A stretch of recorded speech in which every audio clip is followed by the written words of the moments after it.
Alhamdulillah, salatu wassalamu ala rasulillah, la hawla wa la quwwata illa billah. Pertanyaan, bagaimana kalau pembacaan surat Al-Ikhlas, Al-Falaq dan An-Nas tanpa mengusapkan tangan ke badan? Seperti yang kita bahas ya, itu lebih kuat, itu lebih bermanfaat. Bagaimana ketika itu tidak kita lakukan? Insya Allah ada kebaikan. Yang jelas jangan menolak.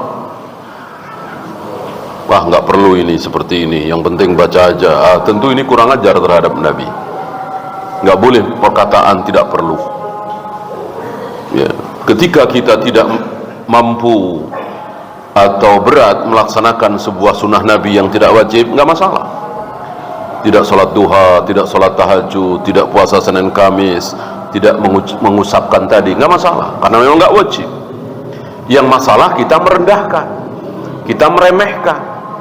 Ngapain sholat duha, ngapain puasa Senin Kamis, yang penting banyak sedekah? Nggak boleh.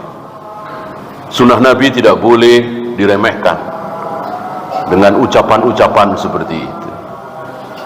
Kecuali kita bahas di saat yang sama ada dua sunnah yang kita hanya bisa lakukan, mana yang kita lakukan, mana yang kita tinggalkan. Boleh dibahas mana yang lebih besar gitu. Belum zikir sore, tapi sore itu ada ahli ilmu yang sedang memberikan ilmu. Gimana nih? Kalau zikir juga tentu tidak konsentrasi kita mendengarkan ilmu kan.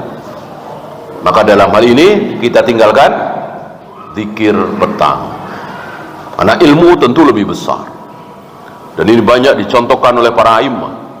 Tidak sholat sunnah, tidak puasa sunnah, karena lebih memilih ilmu, karena yang paling tinggi ilmu.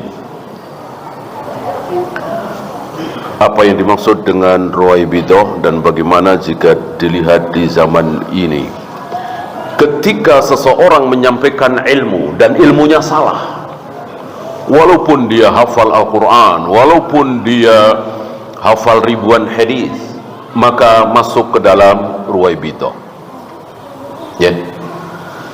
Tapi walaupun ilmunya sedikit, tapi yang disampaikan benar sesuai sunnah Nabi, maka tidak bisa dikatakan sebagai ruwaibidah ya. Ruwaibidah itu dia jahil, tapi nggak merasa jahil, dan orang-orang tidak tahu kalau dia jahil.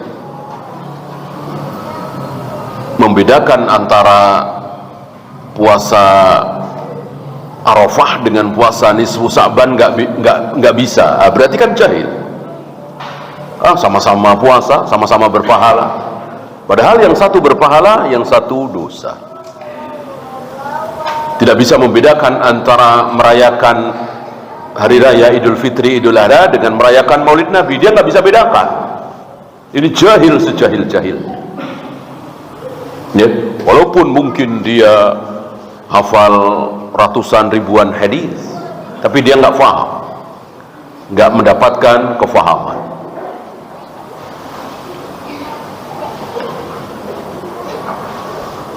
Apakah wanita wajib mandi Jumat? Tidak ya. Sesuai dengan namanya, mandi Jumat tentu untuk sholat Jumat. Jadi bukan karena harinya, tapi karena mau sholat Jumat gitu. Bahkan ada yang mewajibkan, karena memang ada kata-kata wajib, ala kulli muhtalimin, sabda Nabi alaihi salatu wassalam. Tetapi ada hadis lain yang menunjukkan tidak wajib. Untuk apa? Ya untuk sholat Jumat ya. Bagaimana kalau tidak sholat Jumat karena dia wanita? Ya tentu tidak ya. Bolehkah membunuh nyamuk dengan raket elektrik? Apakah ini membakar? Kalau membakar tentu ada larangan kan. larangan langsung dari Nabi SAW bahwa tidak berhak membunuh dengan api kecuali Allah. Hanya Allah yang berhak menyiksa dengan api. Kita bukan Tuhan, maka kalau menyiksa jelas tidak boleh. Membunuh kan boleh. Membunuh ular bahkan sunnah kan, membunuh tikus, kalajengking dan seterusnya. Tapi tidak boleh dengan api. Tidak boleh dengan api. Nah, kalau itu membakar, ya nggak boleh. Saya tidak tahu ya, apakah itu matinya kesetrum atau kebakar. Wallahu a'lam. Habis. Tentang hadis yang meniupkan angin tadi ya, yang sudah full itu. Jadi kalau dilaksanakan atau dipakai di selain tidur, apakah diperbolehkan? Kemudian yang kedua, tentang tadi penjelasan Ustaz tentang menggunakan api, ada riwayat bahwa Ali itu membakar para khawarij dengan api ya. Iya. Yang pertama, hukum asal ibadah adalah tauqifi, terlarang. Kita harus berhenti diam, ada perintah, ada contoh baru. Nah, contoh dari Nabi hanya sebelum tidur. Untuk sebelum makan, sebelum berangkat sekolah, sebelum kerja, butuh dalil. Kalau nggak ada, ya terlarang. Dalil yang ada di sini adalah sebelum tidur. Kalau dipakai di luar ini, ya butuh dalil. Mana? Kalau ada dalil, sami'na wa ta'na. Kalau tidak ada, ya kita laksanakan apa yang ada, yaitu sebelum tidur.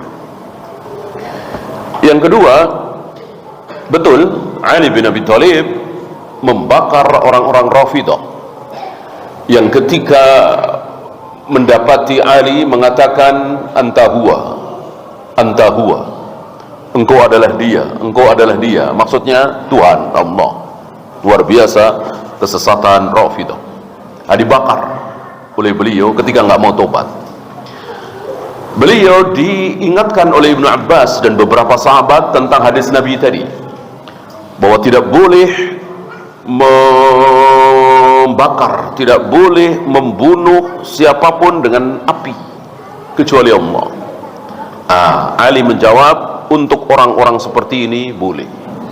Beliau beristihad seperti itu ya. Barangkali menurut beliau kekafirannya sudah luar biasa untuk jadikan pelajaran.